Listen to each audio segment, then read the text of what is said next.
Vous êtes sur RTI1, la chaîne nationale ivoirienne. Bonjour et bienvenue dans le 13h.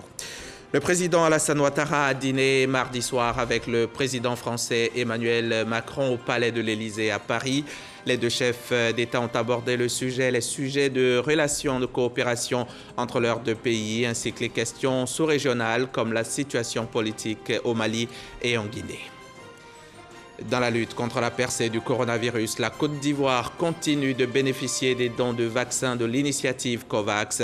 Le ministre de la Santé vient de réceptionner plus de 124 000 doses de vaccins AstraZeneca en provenance de l'Italie. De quoi accentuer notre lutte contre le monstre Covid, à suivre dans 5 minutes environ. Par décret présidentiel, le président de la transition guinéenne a opéré de profonds remaniements au sein de l'armée. Au total, 42 généraux considérés comme piliers de l'ancien régime ont été purement et simplement mis à la retraite. Dans le contexte guinéen, ils sont nombreux à se demander ce que cachent ces importants remaniements. Mardi dernier, le président Alassane Ouattara a été invité à dîner par son homologue français. Au cours du repas, les deux chefs d'État ont évoqué les dossiers ouest-africains les plus sensibles, notamment les transitions au Mali et en Guinée. Les relations de coopération entre la Côte d'Ivoire et la France étaient aussi à l'ordre du jour. Le Premier ministre, lui, est sur place ici en Côte d'Ivoire. Il a inauguré cette semaine un nouveau centre digital dans la commune du Plateau, un centre de 1200 mètres carrés qui réunit en un même lieu 4 programmes stratégiques qui vont de la formation des jeunes au numérique à l'accompagnement pour les porteurs de projets en passant par l'accélération de start-up et l'investissement dans ces dernières. Le compte-rendu d'Alexis Ouedraogo. Former plus de 2000 jeunes d'ici 2022 et créer plusieurs centaines d'emplois dans le secteur du digital. C'est l'ambition de l'Orange Digital Center qui a été inauguré mardi par le Premier ministre. Le dispositif que vous avez ici est un dispositif qui permet à n'importe quel jeune Ivoirien, quel que soit son niveau de qualification, diplômé ou pas diplômé, de pouvoir apprendre gratuitement à coder, de pouvoir expérimenter, de pouvoir être incubé, d'être accéléré s'il crée sa start-up et aussi éventuellement d'être financé par un fonds que Orange a créé qui est dédié à l'investissement, à l'accompagnement des start-up. Ouvert à tous, ce centre digital devra participer au développement du capital humain de qualité dans l'économie numérique nationale. Nous devrons former de plus en plus de jeunes dans le domaine du digital. Nous allons aussi devoir les former aussi bien au digital qu'à l'entrepreneuriat. Mais surtout, nous devons faire en sorte qu'ils puissent monétiser les idées. C'est bien de former, c'est bien d'innover, c'est bien d'avoir des idées, mais si on n'arrive pas à les monétiser, ça ne sert pas forcément à grand-chose. Pour le chef du gouvernement, c'est là la volonté précise du chef de l'État, tourner notre économie vers le digital, outiller la jeunesse. Cet espace de modernité et de technologie incarne 3 priorités chères à la vision 2030 portée par son Excellence, Monsieur le Président de la République, Alassane Ouattara. Premièrement, offrir des perspectives de formation en matière d'économie numérique et in fine des emplois à notre jeunesse. 2.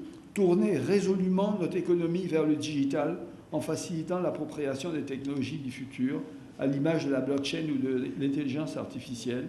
Et enfin 3. Multiplier les partenariats avec le secteur privé pour accélérer la transformation structurelle de notre économie.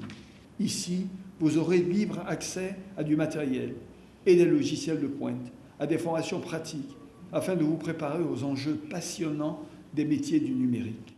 La Côte d'Ivoire entend se positionner ces prochaines années comme le hub digital de l'Afrique de l'Ouest. C'était un reportage d'Alexis Ouedraogo. Et si on parlait maintenant du coronavirus, ce virus insolent qui continue sa route, ce virus qui nous impose son dictat.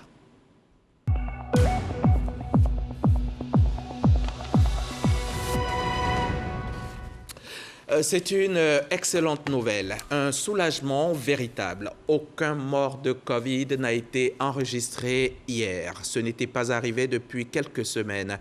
Continuons de protéger notre santé en portant les masques et en nous faisant vacciner. On a quand même recensé de nouvelles contaminations, 24 au total. À ce jour, la Côte d'Ivoire compte 60 902 malades de Covid depuis mars 2020 et depuis lors, nous avons perdu 672 personnes. Il faut se faire vacciner. Et justement, encore un arrivage de milliers de doses de vaccins pour les populations vivant en Côte d'Ivoire. 124 800 doses exactement du vaccin AstraZeneca ont été réceptionnées hier soir par Pierre Demba, le ministre de la Santé, et Kobenan Kwasi Adjoumani, représentant la ministre des Affaires étrangères. C'est un don du gouvernement italien pour nous appuyer dans la lutte contre la propagation de la maladie. Théodore Zouzou et Franck Wadio étaient hier à l'aéroport pour l'accueil de cette importante cargaison. L'Italie, à travers l'initiative COVAX, offre 124 800 doses de vaccin AstraZeneca à la Côte d'Ivoire. Le premier du genre dans le cadre des relations bilatérales entre les deux pays depuis l'avènement de la Covid-19. Ces dons témoignent l'amitié et les liens de solidarité entre l'Italie et la Côte d'Ivoire. C'est pour cette raison-là que l'Italie reste engagée à soutenir la Côte d'Ivoire dans les efforts contre la Covid. Recevant ces doses de vaccin AstraZeneca cet après-midi du mercredi 13 octobre, les ministres Kobenan Kwasi Adjoumani, représentant la ministre des Affaires étrangères, et Pierre Demba, de la Santé, de l'Hygiène publique et de la couverture maladie universelle, ont traduit la reconnaissance du gouvernement ivoirien à l'Italie. Je voudrais remercier nos amis et frères d'Italie, grâce au leadership du chef de l'État et à l'implication de son Excellence, Monsieur le Premier ministre. Nous avons pu avoir des dons de pays frères et l'État de Côte d'Ivoire s'est engagé à acheter des vaccins. Il s'agit de protéger la vie des Ivoiriens. Et je voudrais saisir l'opportunité pour les inviter encore une fois à la vaccination. Il est du devoir du gouvernement de procurer aux Ivoiriens des vaccins. Mais c'est une obligation pour les Ivoiriens d'aller se faire vacciner. Avec ce don, la Côte d'Ivoire enregistre 5 699 470 doses de vaccins, soit 1 896 290 doses de vaccins AstraZeneca. À ce jour, ce sont un peu plus de 2 600 000 personnes qui ont été vaccinées. Mais la pandémie de Covid ne doit pas nous faire oublier les autres maladies, des maladies contre lesquelles aussi il faut se faire vacciner, notamment la rougeole, la rubéole et la poliomyélite. La campagne nationale commence d'ailleurs demain 15 octobre sur toute l'étendue du territoire national. À cet effet, le programme élargi de vaccination sollicite la pleine contribution des journalistes de Côte d'Ivoire. Eugène Atoubé. La contribution des médias encore sollicitée pour la réussite de la campagne nationale de vaccination contre la rougeole, la rubéole et la poliomyélite. Une équipe du PEV, programme élargi de vaccination, explique aux professionnels des médias et aux journalistes l'enjeu de cette campagne et ce que le programme attend des médias en termes de production télé, radio et presse. Objectif, donner un large cours au déroulement de cette campagne. On considère les journalistes comme ceux-là même qui doivent seulement relayer. Si on est mieux imprégné, si on est mieux impliqué, on peut mieux relayer, on peut plus efficace au niveau du battage médiatique autour de cette campagne-là. Dans la stratégie d'approche, dans la stratégie de communication, il faut intégrer les journalistes et les moyens doivent suivre. Le programme élargi de vaccination indique qu'il s'agit d'une campagne de suivi et les cibles les enfants de 9 mois à 5 ans. Ce sont près de 6 300 000 enfants vaccinés pour la rubéole rougeole et environ 1 525 000 pour la poliomyélite. Avec l'apport des médias, le PEV table sur un objectif de plus de 95% pour chaque antigène et espère la mobilisation totale des ménages. Les médecins chefs de district vont faire des programmes de passage dans les quartiers. Déplacez-vous pour aller vers ces sites pour faire vacciner votre enfant. La vaccination permet des avancées notables. Faisons confiance à la vaccination et faisons vacciner nos enfants. Ne vous fiez pas aux rumeurs, aux tabous. qui n'ont pas de base scientifique. La campagne nationale de suivi de la vaccination contre la rougeole-rubéole, intégrée à la vaccination de rattrapage contre la poliomyélite, va se dérouler dès demain, 15 octobre, jusqu'au 20 octobre prochain. Sa finalité, contribuer à l'élimination de la rougeole et de la rubéole et permettre à la Côte d'Ivoire de maintenir son statut de pays libre de poliomyélite. Nous sommes en octobre, le mois de la lutte contre le cancer du sein, le cancer le plus fréquent chez la femme en Côte d'Ivoire. Voilà déjà plusieurs années que le Rotary Club Abidjan Akwaba a déclaré la guerre à la maladie. Et plus que jamais, le club service sensibilise et procède à des séances de dépistage de masse afin de freiner l'avancée de ce cancer. Salimatou Dia était au lancement de leur campagne Octobre Rose, son compte rendu. Octobre Rose 2021, c'est aussi le mois de lutte contre le cancer du sein pour le Rotary Club Abidjan Akwaba. Une tournée de dépistage est prévue pour un diagnostic précoce. Donc Akwaba, qui a été durement impacté par le cancer, notamment avec la perte de personnes chères du club. Donc nous avons décidé d'en faire notre cheval de bataille. Donc depuis 2 ans et bientôt 3 ans, nous avons axé tous nos efforts sur la lutte contre le cancer du sein. Les régions du Tchologo et du Zanzan sont les zones choisies pour sensibiliser et dépister la jante féminine. Nous sommes soucieux d'apporter notre contribution aux efforts du gouvernement à l'effet de changer des vies. Changer des vies, garantir un avenir de santé aux femmes, aux hommes, aux enfants, notamment les personnes les plus vulnérables. Aujourd'hui, il existe un vaccin contre le cancer du col de l'utérus. Alors, il importe que les parents fassent vacciner les petites filles de 9 à 14 ans. Notre action se traduit par la sensibilisation. Cette campagne Octobre Rose 2021 enregistre le parrainage du président du conseil régional du Tchologo, Téné Ibrahima Ouattara. Les campagnes de dépistage auront lieu dans les structures sanitaires afin de coupler également avec la vaccination contre la Covid-19. Du côté de Toumoudi, au centre de la Côte d'Ivoire, la ministre gouverneur est sur un autre front, celui de la lutte contre l'orpaillage clandestin. Raymond Goudou-Kofi exhorte les populations du Bélier à s'approprier le combat contre les activités clandestines de l'orpaillage. Reportage Charles Tatou de la station régionale RTI Boaké.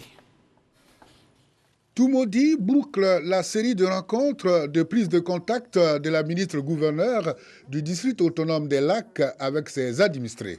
Ici, Goudou Kofi a voulu être plus clair avec ses parents de la région du Bélier, dont la venue massive à son appel lui a donné du baume au cœur. Raymond Goudou Kofi, dans un langage direct et franc, est revenu sur les différentes missions à eux assignées par le chef de l'État, Alassane Ouattara. Entre autres, la planification des actions du gouvernement au niveau local, dont la santé, l'agriculture, la formation, l'électrification, etc. De même, le contrôle de la bonne fin des opérations spécifiques de développement décidées par le gouvernement. Cela sous le regard du Premier ministre et du chef de l'État. Le réveil des livres blancs fera aussi partie des missions. Et ces différents livres blancs avaient été présentés à Son Excellence, Monsieur le Président de la République. Lorsqu'il faisait ses visites d'État, il demande donc au ministre-gouverneur autonome des districts de ressusciter, comme on dit, ces livres blancs, que nous puissions mettre en place des comités avec à leur tête le ministre-gouverneur, les préfets, pour que nous puissions, avec les différentes couches constituées de la population, regarder ce qui a été fait et ce qui n'a pas été fait. La ministre-gouverneur évoque également leur rôle dans la sécurité. Les sécurités dues à l'orpaillage, les conséquences de l'orpaillage. Ces fossoyeurs qui tuent nos rivières, qui tuent nos lagunes parce que justement, ils extraient les minéraux avec de l'arsenic. On a de moins en moins de poissons et surtout de moins en moins de poissons de bonne qualité. Et malheureusement, le cancer se développe parmi aussi bien les femmes que les hommes. Donc, je vous confie cette mission-là pour que, ensemble, nous prenions cette affaire à bras le corps et que nous puissions sauver nos populations. Élus et chefs coutumiers de la région du Bélier réaffirment leur soutien aux actions du district autonome. Le district autonome des lacs est composé des régions du Bélier, du Nzi et de Ifou. Ces actions donneront un coup d'accélérateur au développement de ces 3 régions. On en vient maintenant à cette table ronde qui avait pour thème la dimension genre de la corruption en Côte d'Ivoire. Une rencontre qui a rassemblé de nombreux experts et des membres de la société civile à l'initiative du ministère de la lutte contre la corruption et de quelques partenaires, notamment la coopération allemande GIZ. Les détails avec Dangui Dangui. La pauvreté, les inégalités et les conflits prennent souvent racine dans la corruption, selon les experts, qui estime par ailleurs que le phénomène constitue une menace grave à la promotion et à la défense des valeurs fondamentales que sont la démocratie et les droits de l'homme. À la recherche de solutions efficaces contre ce phénomène, la Côte d'Ivoire et ses partenaires veulent élever leur niveau de compréhension des liens entre le genre et la corruption. C'est l'un des centres d'intérêt de la table ronde de 2 jours sur la dimension genre de la corruption qui a eu lieu à Abidjan ce mercredi à l'initiative du ministère de la lutte contre la corruption et ses partenaires financiers et techniques. Au cours de ces 2 jours de travaux, après avoir défini plus haut l'objectif recherché, il sera question de présenter, réfléchir et discuter les résultats de l'étude conduite sur le genre et la corruption en Côte d'Ivoire, de présenter et discuter le travail mené par l'ONUDC au niveau global sur le genre et la corruption, y compris les conclusions du rapport dédié intitulé « Il est l'heure ». La plupart des experts et membres de la société civile représentés à cette table ronde sont convaincus que le règlement de la question des inégalités entre l'homme et la femme dans l'administration publique réduirait considérablement le niveau de corruption dans les pays.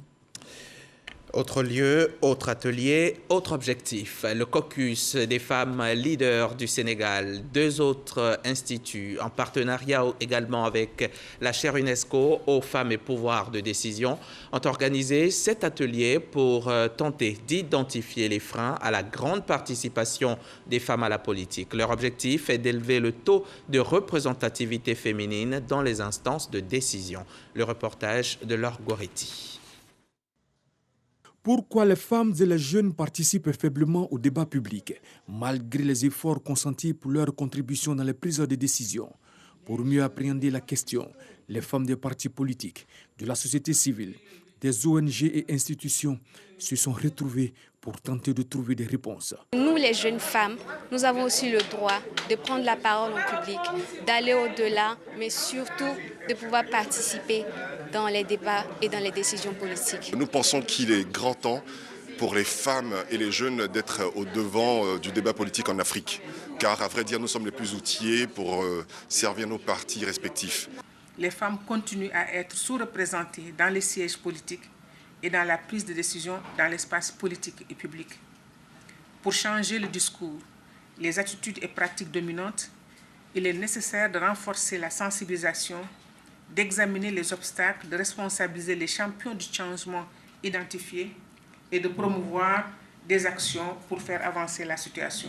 À travers ce programme dénommé Women Political Participation, elles veulent identifier les principaux obstacles qui affectent leur participation à la politique et à la prise de décision. Nous avons vraiment confiance en cet atelier. Les femmes seront suivies. Il y aura un comité de suivi, de planification, de sensibilisation et donc de formation qui va accompagner ces femmes-là sur des thématiques différentes jusqu'au moment des élections. Cet atelier est initié par le caucus des femmes leaders du Sénégal, l'Institut fondamental d'Afrique noire, l'Institut international pour la démocratie et l'assistance électorale, en partenariat avec la chaire UNESCO Femmes et pouvoir de décision.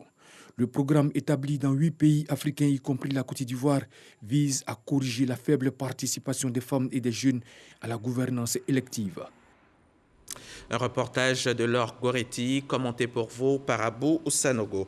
Le poste de contrôle mixte de Thiémesson dans la sous-préfecture de Guéyébli à Diokoué a essuyé des coups de feu de 2 inconnus à moto dans la nuit du 12 au 13 octobre. Le poste de contrôle est tenu par 4 gendarmes et 1 agent des eaux et forêts. Le bilan est de 2 morts. Il s'agit du gendarme MDL Insensan et de l'agent des eaux et forêts, l'adjudant Egny et Joseph. La Légion territoriale de la gendarmerie de Mans et 2 pelotons escadron Mans sont sur les lieux pour le ratissage. Nous sommes dans l'ouest montagneux ivoirien. On y reste encore un moment. On part à Dououba cette fois, un village de la commune de Benoué à la frontière ivoiro-libérienne. Un village reculé, mais dont le développement préoccupe si profondément les gouvernants. Dououba vient d'être raccordé au réseau électrique national. La joie des populations est immense. Elles l'ont manifesté cette semaine en présence de notre correspondante Eve Bouy. Par ce geste, Diomandé Vagondo, ministre de l'Intérieur et de la Sécurité, cadre de la région du Tonkbi, relie la localité de Dououba au réseau électrique national. Dououba est un village de 1000 âmes situé à 3 km de Benoué à la frontière ivoiro-libérienne. Les populations, dans toute leur diversité, sous l'impulsion de la mutuelle de développement, célèbrent la lumière. Elles sont ainsi reconnaissantes au président Alassane Ouattara pour l'ensemble de ses actions de développement qui améliorent de jour en jour leurs conditions de vie. Maintenant, là, on a eu le courant, les poteaux partout dans le village, on est en joie pour qu'on va réaliser beaucoup de choses. Les yaourts, de l'eau glacée, on a besoin de ça aussi. Avant l'accession de Dr Alassane Ouattara à la magistrature suprême de Côte d'Ivoire, la commune de Benoué, composée de 22 villages, n'avait que 5 villages électrifiés. Aujourd'hui, il ne reste que 4 villages qui n'ont pas encore de poteaux électriques. La plus grande attente des populations de Benoué a toujours été le bitumage de l'axe tout le plus zouaounien. Cela est en train d'être fait. Le parrain de la cérémonie, le ministre Diomandé Vagondo, à son tour, salue la gouvernance du chef de l'État. En quelques années de gouvernance, les résultats sont exceptionnels. Je parle de la gouvernance de son Excellence, Monsieur le Président Alassane Ouattara, qui tient à ce que la Côte d'Ivoire soit un pays développé le plus tôt possible. Il a en outre félicité la mutuelle de développement pour cette initiative et n'a pas manqué d'inviter l'ensemble des fils et filles de Dououba à plus d'union, plus de solidarité pour développer davantage leur village. Et bientôt, les jeunes de Dououba disposeront d'un foyer offert par la mutuelle avec un appui du parrain. Allons-y maintenant à Marabadiassa, département de Béoumi. Sidi Tiemoko Touré vient d'y inaugurer une cantine scolaire, celle de l'EPP Boakama. Un bonheur pour les élèves de la localité. Un reportage de Kwadio Kwame et Soro Corona, RTI Boaké.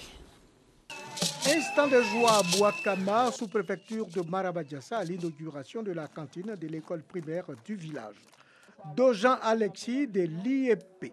Botro traduit la joie de voir ses enfants bénéficier de meilleures conditions d'études et fait part du triste bilan des examens à grand tirage des années passées. Ce tableau sombre est dû au manque d'enseignants, de matériel didactique et d'écoles maternelles. Le premier responsable de l'éducation de Botro a assuré qu'avec un peu de soutien, les défis énumérés peuvent être relevés. Sidi Touré a salué la vaillante population de Boakama qui l'a rassuré de la bienveillance du gouvernement. Cette localité a été pendant longtemps une localité déshéritée sur le flanc des différentes infrastructures scolaires. Et nous avons commencé par l'équipement de plusieurs villages en matière d'établissement scolaire. Aujourd'hui, c'est la cantine de Boakama. Nous espérons pouvoir continuer sur la liste des besoins des populations en termes de suivi de leurs enfants. Boakama est une école de 6 classes et une maternelle non encore fonctionnelle. 3 enseignants y sont en service. L'établissement compte 146 écoliers. Ils étaient une cinquantaine, ces participants venus de Doropo, ici en Côte d'Ivoire, et de la province de Poni, au Burkina Faso. Ils ont pris part la semaine dernière à la mise en place d'un cadre de concertation rassemblant les acteurs frontaliers des 2 pays, de quoi unir leurs forces pour lutter efficacement contre le terrorisme. La rencontre a été initiée par l'OIM, l'Organisation internationale pour les migrations. On en sait plus avec Herman Yamie. La Côte d'Ivoire et le Burkina Faso rencontrent à leurs frontières communes des problèmes similaires et récurrents, notamment les incursions djihadistes qui ont déjà fait de part et d'autre de nombreuses victimes. Les deux pays sont donc engagés pour asseoir une stratégie commune afin de lutter contre toutes les formes d'extrémisme. C'est tout le sens de cette rencontre initiée par l'Organisation internationale pour les migrations OIM. Elle a réuni une cinquantaine de participants venus de Doropo en Côte d'Ivoire et de Pony au Burkina Faso. Cette rencontre est la bienvenue parce que nous avons des problèmes, nous avons des difficultés de gestion au niveau de nos deux frontières. Alors, en attendant que la matérialisation ne soit faite, nous avons jugé bon de nous rencontrer et d'asseoir un cadre de concertation entre nos deux départements. Un cadre consensuel sur tous les plans, le plan sécuritaire, éducatif et sanitaire. L'opportunité d'une telle rencontre, c'est qu'elle va nous permettre d'échanger des informations et surtout d'harmoniser nos actions au quotidien que nous gérons au niveau de la zone frontalière. La Côte d'Ivoire et le Burkina Faso entretiennent depuis belle lurette des relations informelles. Ce cadre de concertation et d'échange offre désormais l'opportunité aux deux pays d'harmoniser leurs actions dans la lutte contre le terrorisme. Depuis le mois de mars, le secrétariat exécutif et le secrétariat permanent ont entrepris une mission de vulgarisation de l'accord 4 qui a été signé en 2019 entre les deux États. Et je pense que cette rencontre s'inscrit dans cette logique, dans cette suite-là, pour que, au-delà de ce qui a été dit au niveau central, qu'au niveau local, il puisse y avoir des initiatives entre donc, les départements de Doropo en Côte d'Ivoire et la province de Pony au Burkina Faso. Donc nous, Commission nationale des frontières, nous sommes là, en tout cas pour leur apporter un appui technique dans la mise en place de ce cadre de concertation-là. À l'issue de cette rencontre, les participants ont décidé d'asseoir une périodicité pour que ces rencontres soient mensuelles ou bimensuelles afin de juguler cette menace terroriste. La Coupe d'Afrique des Nations de foot 2023 se tiendra en Côte d'Ivoire. La grand-messe du roi du sport roi se prépare depuis plusieurs années déjà avec un comité d'organisation mis en place, un comité dénommé le COCAN. Et justement, le président du comité a entamé depuis quelque temps une tournée dans les institutions en rapport avec la Coupe d'Afrique. Cette semaine, François Amicha a rencontré le bureau de la Chambre de commerce et d'industrie. Le témoignage de nos confrères de RTI Sport, Ngamblé Konaté et Jean-Sylvain Esso. Quel pourrait être le niveau d'implication du secteur privé dans l'organisation d'un événement sportif de l'envergure de la Coupe d'Afrique des Nations 2023? Une problématique qui était au cœur de cette réunion d'information et d'échange entre le président du COCAN, François-Albert Amicha, et les chefs d'entreprise réunis au sein de la Chambre de commerce et d'industrie de Côte d'Ivoire. Faisant l'état des lieux des préparatifs de la CAN 2023 attribués à la Côte d'Ivoire, François-Albert Amicha, entouré de ses plus proches collaborateurs, a fait une présentation précise permettant d'apprécier l'évolution des travaux avant de solliciter l'implication du secteur privé pour élever les défis liés à l'organisation de la CAN. Nous vous proposons de mettre en place un comité COCAN, CCCI, afin que, ensemble, nous puissions définir des domaines de coopération, des domaines de partenariat, afin que la CAN 2023 soit le reflet de la Côte d'Ivoire tel que voulu par son Excellence le Président de la République, Alassane Ouattara. Des échanges d'une cinquantaine de minutes au cours desquels le président de la Chambre de commerce et d'industrie a réitéré la volonté et l'engagement de son institution à accompagner le COCAN. Dans tous les secteurs d'activité, il y a l'hôtellerie, il y a le tourisme, il y a le transport logistique, il y a ce qu'on appelle également l'événementiel. Nous allons nous réunir et mieux nous organiser pour être présents à toutes les étapes de ce grand événement dont nous sommes fiers et pour lequel nous sommes mobilisés, en tout cas au niveau du secteur privé. Avant de prendre congé de ses hôtes, François-Albert Amicha a remercié chaleureusement les membres du bureau de la Chambre de commerce et d'industrie en espérant les retrouver bientôt en vue de mettre en place une plateforme collaborative. On commence l'actualité internationale en Guinée. Dans une série de décrets publiés mardi soir, 12 octobre, le président de la transition, le colonel Mamadi Doumbouya, a procédé à d'importants remaniements au sein de la haute hiérarchie militaire. Les piliers de l'ancien régime déchu d'Alpha Condé ont été simplement mis à la retraite par les nouveaux maîtres de Conakry. Ancien président de la transition militaire de 2009 à 2010, le général Sekouba Konaté fait également partie des généraux mis à la retraite. Ces changements dans l'armée interviennent alors que les Guinéens attendent avec impatience la nomination du futur gouvernement. Éric Zemmour agite le début de la campagne présidentielle en France. S'il n'est pas encore officiellement candidat, il en a tout l'air. L'ex-polémiste de CNews et du Figaro grimpe dans les sondages et commence à inquiéter les états-majors à droite et à l'extrême droite. Il tient des meetings, enchaîne des interviews et pourtant, il laisse toujours planer un faux suspense. Éric Zemmour a envie d'être candidat et on le voit mal s'arrêter maintenant. Pas encore candidat, il remplit les salles et menace Marine Le Pen dans les sondages. C'est ici qu'on s'arrête pour ce 13h. Merci de nous avoir suivis. Ce journal, vous pouvez le revoir sur RTI Mobile et sur rti.ci. Demain vendredi, mon dernier JT de la semaine. Bonne journée, bonne santé.